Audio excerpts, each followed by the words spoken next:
श्री स्वामी समर्थ। जय जय स्वामी समर्थ। स्वामींचं नाव घेऊन मी आजच्या हा नवीन व्हिडिओला सुरुवात करते। 23 ऑगस्ट म्हणजेच शनिवारी येणारी श्रावण अमावास्येला शनी अमावास्या म्हटली जाते, कारण श्रावण अमावास्या ही 21 ऑगस्ट रोजी सकाळी 11:55 प्रारंभ होईल, तर दुसऱ्या दिवशी म्हणजेच शनिवारी सकाळी 11:35 समाप्त होणार आहे। आणि उदय तिथीनुसार शनिवारी शनी अमावास्या ही साजरी केली जाणार आहे। शनी दोष 7:30 आणि ध्येयापासून मुक्तता मिळवण्यासाठी हा दिवस खूप खास मानला जातो। ज्योतिषशास्त्रातही शनी अमावास्या खूप खास मानली जाते। शनी अमावास्येला पवित्र नद्यांमध्ये स्नान करणे, दान करणे आणि पिंडदान आणि तर्पण करणे अतिशय महत्त्वाचे मानले जाते। याने पापाचा नाश होतो आणि मोक्ष मिळतो।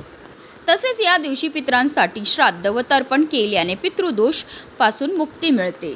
शनी अमावास्येच्या दिवशी शनिदेवाची पूजा केल्याने त्यांची कृपा प्राप्त होते आणि जीवनातील अडचणी दूर होतात।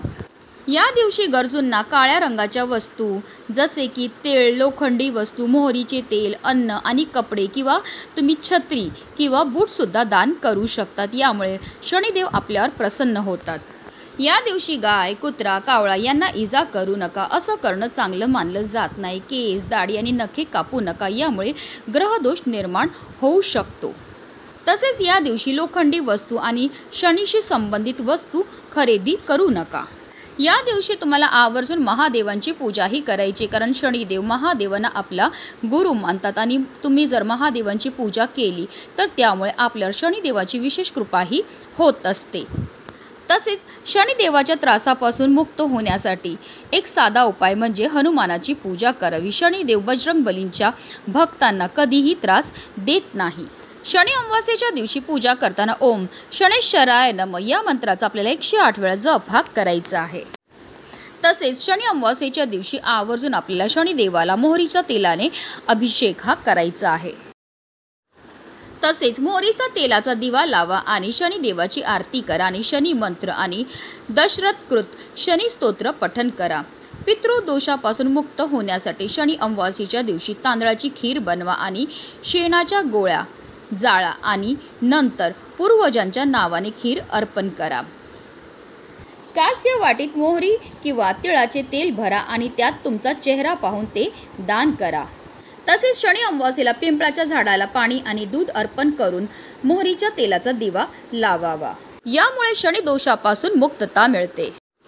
ज्यांच्या कुंडलीत शनिदोष आहे किंवा ज्यांना शनीच्या 7:30 आणि अडचकीमुळे शनिदेवाचा कोप सहन करावा लागत असेल, त्यांनी शनी अमावास्येच्या दिवशी काही उपाय करावे। यामुळे त्यांना शनीच्या अशुभ परिणामापासून दिलासा मिळतो। त्याचबरोबर प्रगती आणि धनलाभ होण्याची शक्यता असते। आणि म्हणून शनी अमावास्येच्या दिवशी तुम्ही काही नाही केलं तरीही चालेल, पण प्रत्येक आईने आपल्या मुलांच्या उज्ज्वल भविष्यासाठी मुलांवरनं ओवाळून टाका ही एक वस्तू।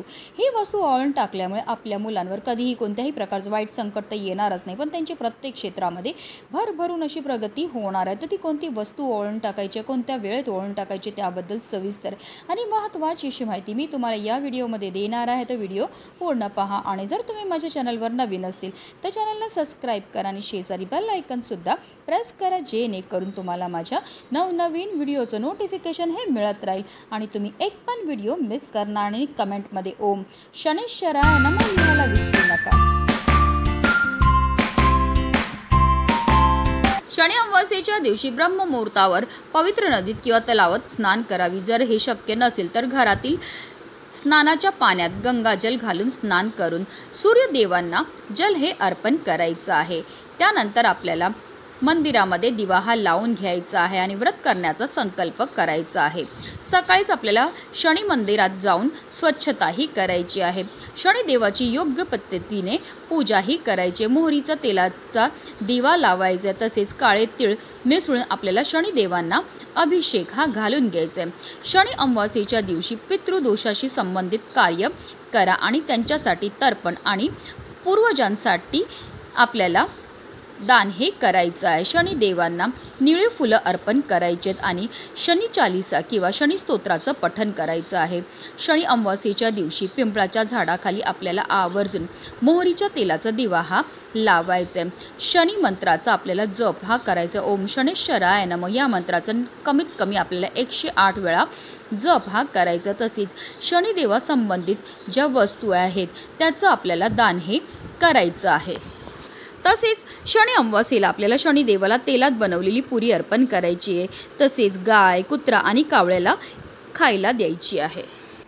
मोहरीच्या तेलाचा दिवा लावायचा आणि शनिदेवाची आपल्याला आरती करायची आहे। शनिदेवाची आरती केल्यानंतर आपल्याला शनी मंत्र आणि दशरथ कृत शनिदेव स्तोत्राचं पठण सुद्धा करायचं आहे।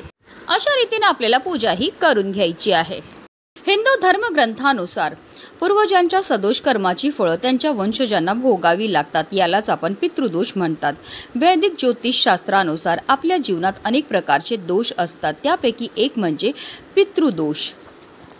ज्या व्यक्तींचे पूर्वज सुखी नसतात त्यांच्या कुंडलीत हा दोष तयार होतो। दरवर्षी येणाऱ्या पितृपक्षात पितरांचे श्राद्ध न केल्याने, श्राद्धविधीत भाग न घेतल्याने आणि पितरांच्या आत्म्यांच्या शांतीसाठी पूजा न केल्याने हा दोष प्रबळ होतो आणि सर्व प्रकारच्या समस्या आपल्या जीवनात निर्माण होतात। याशिवाय जेव्हा एखाद्या व्यक्तीच्या कुंडलीत राहू आणि सूर्याचा संयोग असतो किंवा सूर्याचा केतूचा संयोग होतो, अशा स्थितीत पितृदोष तयार होतो।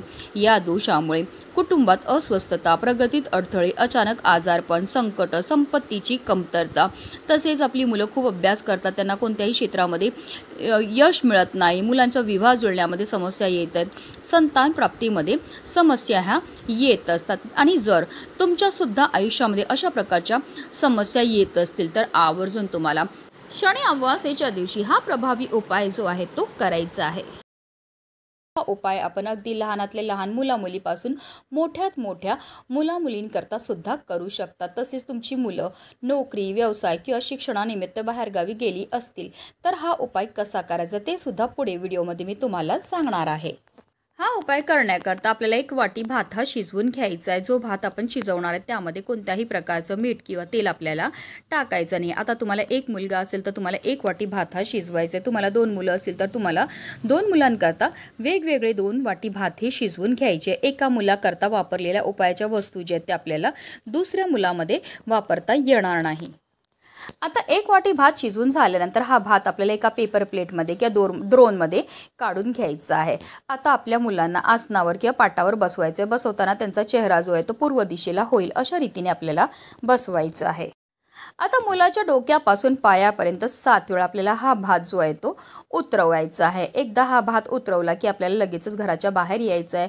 तुम्ही एखाद्या झाडाखाली किंवा टेरेसवर किंवा तुमच्या अंगणामध्ये हा भात जो आहे तो ठेवू शकता, जेणेकरून तिथे असणारे पशु पक्षी कीटक हा भात खातील। किंवा तुम्हाला रस्त्यामध्ये गाय, कुत्रा दिसला तर त्यांच्या समोर सुद्धा हा भात तुम्ही ठेवू शकतात। आता तुम्हाला 1 मुलगा असेल तर तुम्हाला हा 1 उतारा तयार करायचा आहे। तुम्हाला 2 मुलं असतील तर 2 मुलांकरता तुम्हाला वेगवेगळे हे उतारे जे आहेत ते तयार करायचे आहेत। आता हा उपाय आपल्याला कधी करायचा? हा उपाय आपल्याला शनी अमावास्येच्या दिवशी सकाळीच करायचा आहे। म्हणजे तुम्ही जास्तीत जास्त दुपारी 12 वाजेपर्यंत हा उपाय जो आहे तो करू शकतात। 12 वाजल्यानंतर तुम्हाला हा उपाय जो आहे तो करता येणार नाही। तसेच आता तुमची मुलं नोकरी, व्यवसाय, शिक्षणानिमित्त बाहेरगावी असतील तर हा उपाय कसा करायचा? तर तुम्ही त्यांचा फोटो असेल तर त्या फोटोवरनं तुम्ही हा भात जो आहे तो उतरवू शकतात किंवा तुमच्या मुलांना तुम्ही व्हिडिओ कॉल करू शकतात आणि हा भात जो आहे तो त्यांच्यावरनं उतरवायचा। अशा रीतीने हा उपाय जो आहे तो आपल्याला शनी अमावास्येच्या दिवशी करायचा आहे। हा उपाय आपण अगदी लहानातल्या लहान मुलामुलीपासून मोठ्यात मोठ्या मुलामुलीकरता सुद्धा करू शकता। आता जेव्हा तुम्ही तुमच्या मुलांवरनं हा भात उतरवणार आहे तेव्हा तुम्हाला निरंतर श्री स्वामी समर्थ, श्री स्वामी समर्थ या मंत्राचा जप हा करायचा आहे। तसेच आपल्याला हा उपाय करण्याकरता ताजाच भात जो आहे तो बनवायचा आहे। अगोदर शिळा भात जो असेल तो आपल्याला ह्या उपायामध्ये वापरता येणार नाही। तसेच जो उताराकरता आपण भात बनवला तो संपूर्णपणे आपल्याला वापरायचा आहे। घरामध्ये तो उरवून ठेवायचा नाही आहे, जेणेकरून घरातल्या इतर सदस्यांनी तो खाल्ला नाही पाहिजे याची काळजी सुद्धा तुम्हाला घ्यायची आहे।